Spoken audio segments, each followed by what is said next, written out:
نحمدہ و نصلی علی رسولہ الکریم اما بعد فاعوذ باللہ من الشیطان الرجیم بسم اللہ الرحمن الرحیم۔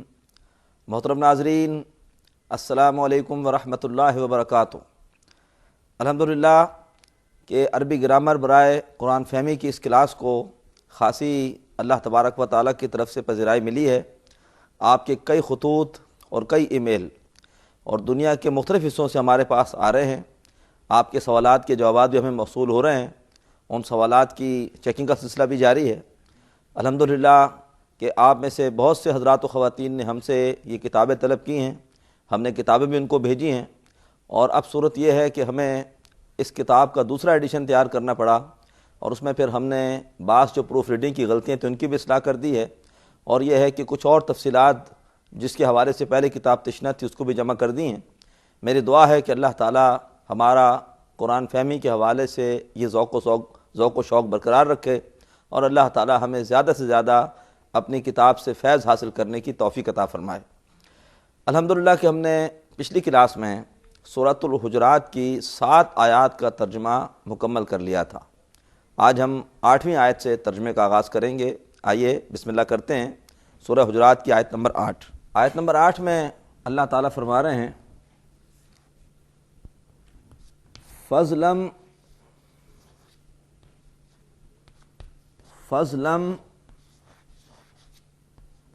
من اللہ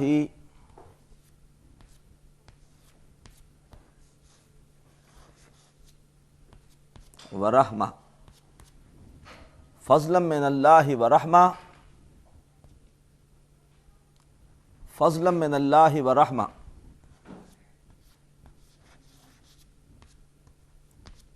واللہ علیم حکیم۔ فضلا من اللہ ورحمہ واللہ علیم حکیم۔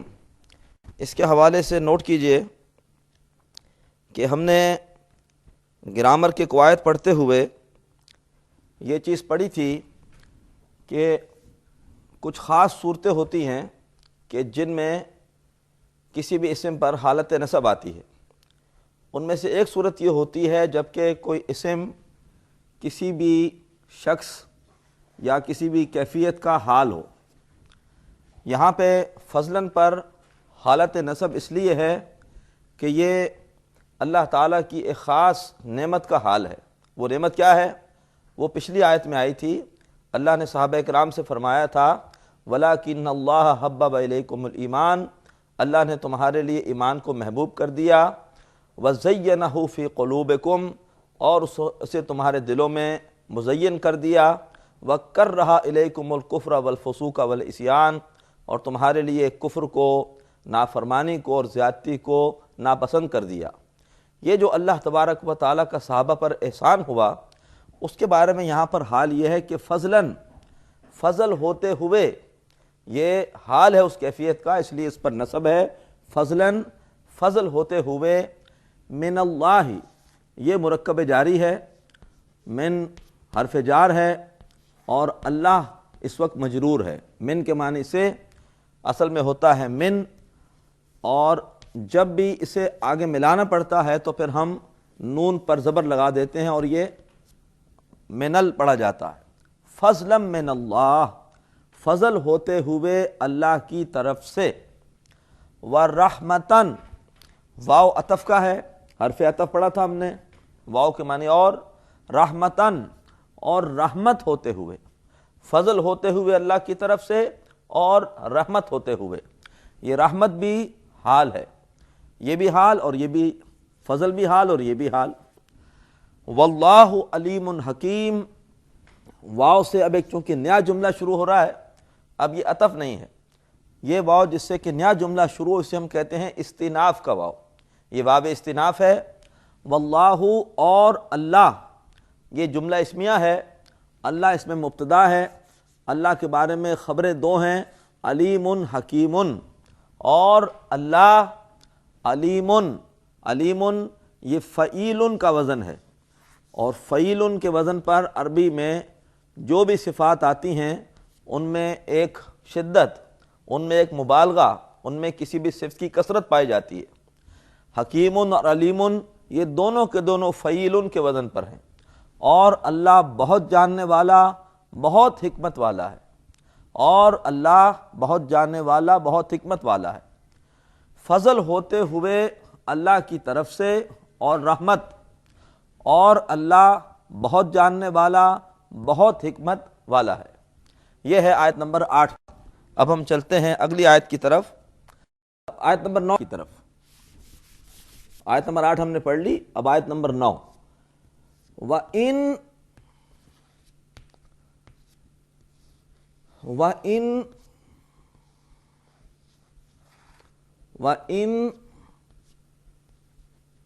طَائِفَتَانِ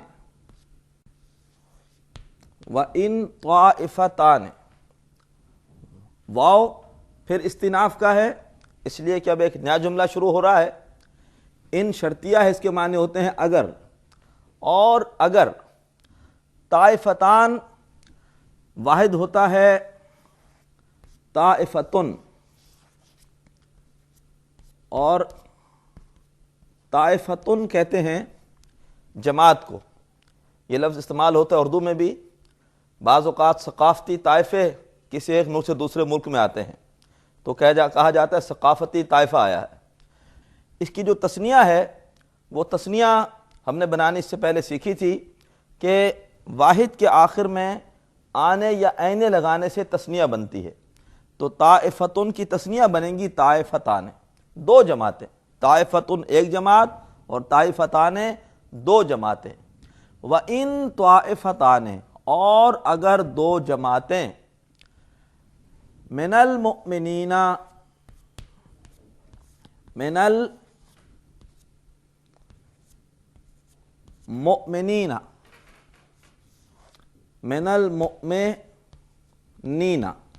من پھر حرف جار ہے، ابھی آیت نمبر 8 میں بھی آیا تھا۔ مومنینا یہ مؤمنون کی جمع سالم ہے، مومنون کی جمع سالم، مومنونا، مومنینا، مومنینا، یہ مومنون کی جمع سالم ہے، اور اس کی جمع بنانے کے لیے آخر میں اونا یا اینا لگاتے ہیں۔ حالت رفع میں مومنونا، حالت نصب اور جر میں مومنینا۔ یہ مومنینا، مومن کا مطلب ایک مومن، مومنینا کا مطلب بہت سے مومن۔ من کی وجہ سے یہ حالت جر میں ہے، من المؤمنین بھی مرکب جاری ہے، مومنین حالت جر کیوں آئی؟ اس لیے کہ اس سے پہلے حرف جار من تھا۔ مومنوں میں سے، اور اگر دو جماعتیں مومنوں میں سے، اور اگر دو جماعتیں مومنوں میں سے۔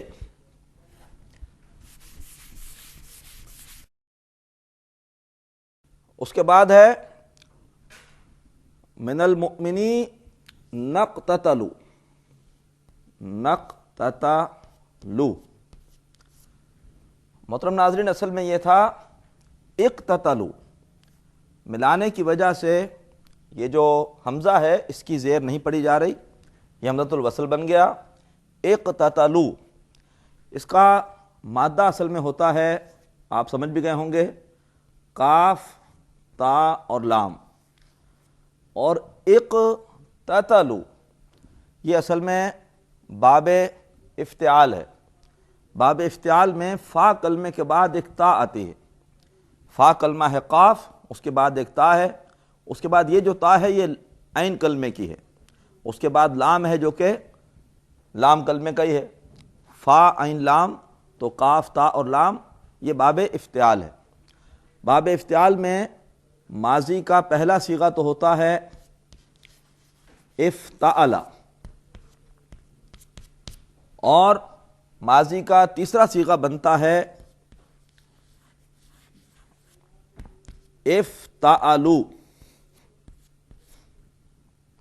یہ بالکل اگر یہاں پہ ہم مادہ رکھ دیں کاف، تا، لام، تو یہ بن جائے گا اقتتلوا، تو ہم کہہ سکتے ہیں کہ یہ ماضی ہے،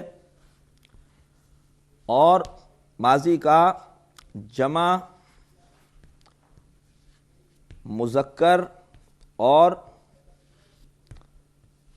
غائب کا صیغہ ہے اقتتلوا۔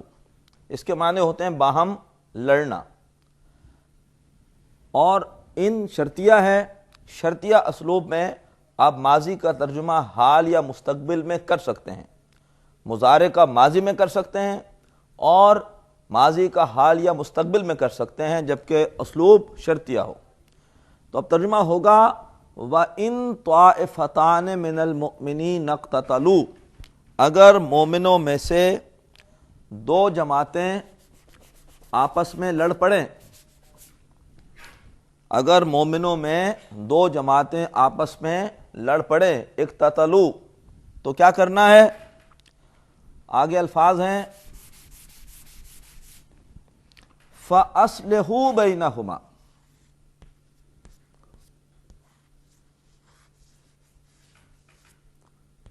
فَأَصْلِحُوا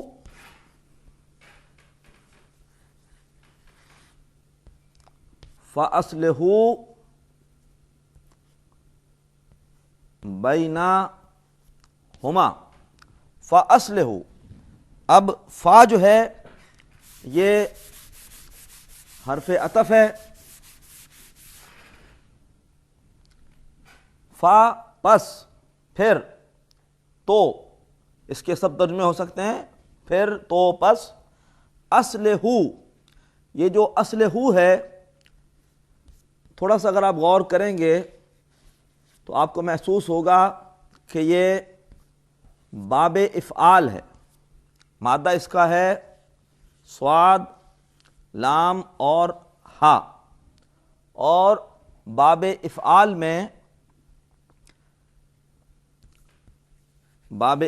میں امر کا صیغہ واحد باب ہے کہ جس کے امر کے صیغے پہ حمزہ پر زبر ہوتی ہے۔ امر کا صیغہ بنتا ہے فعل مضارع کے حاضر کے صیغوں سے، فعل مضارع کا حاضر کا صیغہ باب افعال میں ہوتا ہے تفعلوا، یہ واو اور الف بتا رہی ہے کہ یہ جمع کا صیغہ ہے، یہ تو ہے واحد مذکر کا صیغہ، جمع مذکر کا صیغہ ہوتا ہے تفعلون،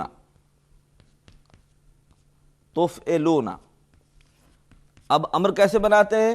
ہم نے یہ سیکھا تھا علامت مضارع ہٹا دیتے ہیں اور آخر میں نون کو الگ کر دیتے ہیں، تو ہمارے پاس یہ بچے گا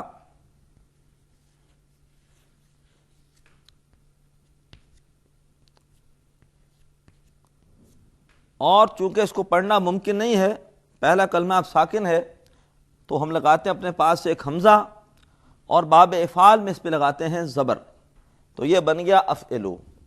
مادہ اگر صاد لام ہا رکھیں گے تو یہ ہو جائے گا اصلحو، اصلحو، تو اس کا ترجمہ ہوگا فاصلحوا، پس صلح کرا دو، پس صلح کرا دو، بینہما، بینہما جو ہے یہ ہے بینا، بینا ہم نے پڑھا تھا کہ یہ ہوتا ہے ظرف، اور ظرف کے بعد ہمیشہ جو بھی اگلا اسم ہوتا ہے وہ مضاف الیہ ہوتا ہے، تو یہ مرکب اضافی بن کے آتا ہے ظرف، بینہما، ہما یہ ضمیر ہے اور یہ تثنیہ کی ضمیر ہے، چونکہ ذکر چل رہا تھا دو جماعتوں کا اس لیے ضمیر آئی ہے تثنیہ کی، پس صلح کرا دو ان دونوں کے درمیان، بینہ کے معنی درمیان، فاصلحوا بینہما، ان دونوں کے درمیان صلح کرا دو، اور اگر دو جماعتیں مومنوں میں سے باہم لڑ پڑیں تو صلح کرا دو ان دونوں کے درمیان۔ آگے چلیے، اس کے بعد ہے فَإِن بغت، فَإِن بغت، فا پھر حرف عطف ہے، اس کے معنی ہے پھر، پس، تو، فَإِن پھر اگر، پھر اگر، یہ ایک قاعدہ ہے قرآن مجید کے پڑھنے کا، تجوید کا، کہ اگر نون ساکن کے بعد آگے با ہو تو پھر بجائے نون کے میم کی آواز پڑی جاتی ہے اور ایک چھوٹا سا میم لکھا جاتا ہے۔ یہ قاعدہ عربی گرامر کا نہیں ہے بلکہ یہ قاعدہ تجوید کا ہے۔ تو فَإِن بغت، بغت، بغت اس کا مادہ ہوتا ہے با، غین اور یا، اور یہ بھی ایک خطرناک مادہ ہے کیونکہ حرف علت آ رہا ہے وہ بھی بالکل آخر میں آ رہا ہے، اور ہم نے پڑھا تھا کہ اگر حرف علت آخر میں آئے تو اسے کہتے ہیں ناقص، یہ مادہ ناقص کہلاتا ہے، اور مزید اسے ہم کہہ سکتے ہیں ناقص یائی۔ اب ناقص یائی میں یہ جو بغت ہے، آپ اگر غور کریں گے تو یہ مضارع نہیں ہے، کیونکہ اس میں کوئی علامت مضارع ہمیں نظر نہیں آ رہی، یا تا الف نون کوئی بھی نظر نہیں آ رہا، یہ ماضی ہے، اور ماضی میں تا پر ساکن آتی ہے چوتھے صیغے میں، تو یہ اصل میں چوتھا صیغہ ہے۔ آپ اگر باغا ین کے لیے ڈکشنری میں جائیں گے لغت میں تو وہاں اس کے آگے لکھا ہوگا باغا باغا با غین اور یا کے آگے ضربا، مراد یہ ہے کہ یہ باب ضربا سے ہے، ضربا یضربو، اور ضربا سے یہ چوتھا صیغہ واحد مؤنث کا ہوتا ہے ضربت، ضربا ضربا ضربو ضربت، ضربت سے اس مادے سے اصل میں بنے گا بغیت، بغیت۔ اب ایک قاعدہ ہے، نوٹ کر لیجئے، جب بھی حرف علت سے پہلے فتح یا زبر ہو اور بعد میں اگر ساکن ہو تو پھر یہ حرف علت حذف ہو جاتا ہے، غائب ہو جاتا ہے۔ یہ قواعد ہیں جو کہ بار بار دہرائے جاتے رہیں گے، یہ تعلیلات کے قواعد کہلاتے ہیں کہ جب بھی حرف علت کسی مادے میں آتا ہے تو پھر کچھ تبدیلیاں ہوتی ہیں صیغے میں، ان تبدیلیوں کے کچھ قواعد ہیں۔ ہم نے جو دوسرا ایڈیشن ابھی اس کتاب کا شائع کیا ہے اس میں یہ قواعد بھی سارے کے سارے ہم نے آخر میں ضمیمے کے طور پہ جمع کر دیے ہیں۔ تو نوٹ کیجئے، قاعدہ یہ ہے کہ اگر حرف علت سے پہلے زبر ہو اور بعد میں اگلے حرف پر علامت سکون ہو تو یہ حرف علت ہٹ جاتا ہے، تو یہ اب رہ جائے گا بغت۔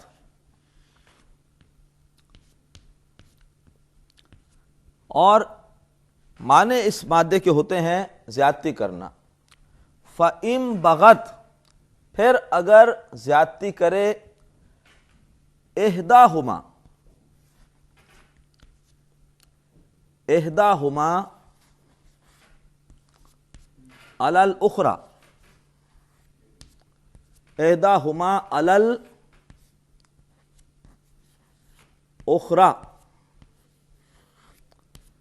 احد کا مطلب ایک، احداہما ان دونوں میں سے ایک، علی الاخری، اخری کہتے ہیں دوسری کو، اس کا مذکر ہوتا ہے آخرن، آخرن، ایک ہوتا ہے آخرن، اس کے مؤنث ہوتی ہے آخرت، آخرتن، اس سے آپ خوب واقف ہے، یوم الآخرہ۔ ایک لفظ ہوتا ہے آخرن، دوسرا۔ فَإِن بغت، اگر زیادتی کرے احداہما ان میں سے ایک، علی الاخری دوسری پر۔ محترم ناظرین، آیت نمبر 9 کا ترجمہ ہم کر رہے ہیں، طویل آیت ہے، انشاءاللہ بقیہ حصے کا ترجمہ آئندہ کلاس میں کریں گے۔ آپ خود بھی ترجمہ مکمل کرنے کی کوشش کیجئے تاکہ آپ کو اگلی کلاس میں اندازہ ہو کہ آپ ترجمہ کہاں تک صحیح کر پائے ہیں۔ اللہ تعالیٰ قرآن فہمی کے لیے ہماری اس کوشش کو قبول فرمائے اور روز قیامت قرآن مجید کو ہمارے حق میں حجت بنائے۔ وآخر دعوانا ان الحمد للہ رب العالمین۔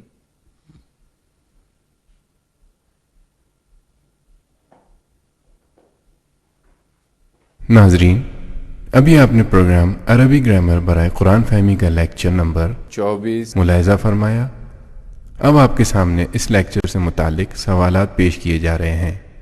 ان سوالات کے صحیح جواب دینے والے ناظرین کو کیو ٹی وی کی جانب سے کورس کے اختتام پر سرٹیفکیٹس دیے جائیں گے۔ سوالات یہ ہیں۔ پہلا سوال ہے، فضلاً پر حالت نصب اس لیے ہے کہ یہ ڈیش ہے، اے علت، بی حال، سی مفعول۔ دوسرا سوال ہے، اقتتلوا باب ڈیش سے ہے، اے افتعال، بی افعال، سی مفاعلہ۔ تیسرا سوال ہے حرف علت سے پہلے زبر اور بعد میں ساکن ہو تو یہ ڈیش ہو جاتا ہے، اے تبدیل، بی حذف، سی ساکن۔ چوتھا سوال اخری ڈیش کا مؤنث ہے، اے آخرن، بی آخرتن، سی آخرن۔ سوالات دوبارہ سماعت فرمائیے۔ پہلا سوال ہے فضلاً پر حالت نصب اس لیے ہے کہ یہ ڈیش ہے، اے علت، بی حال، سی مفعول۔ دوسرا سوال ہے اقتتلوا باب ڈیش سے ہے، اے افتعال، بی افعال، سی مفاعلہ۔ تیسرا سوال ہے حرف علت سے پہلے زبر اور بعد میں ساکن ہو تو یہ ڈیش ہو جاتا ہے، اے تبدیل، بی حذف، سی ساکن۔ چوتھا سوال اخری ڈیش کا مؤنث ہے، اے آخرن، بی آخرتن، سی آخرن۔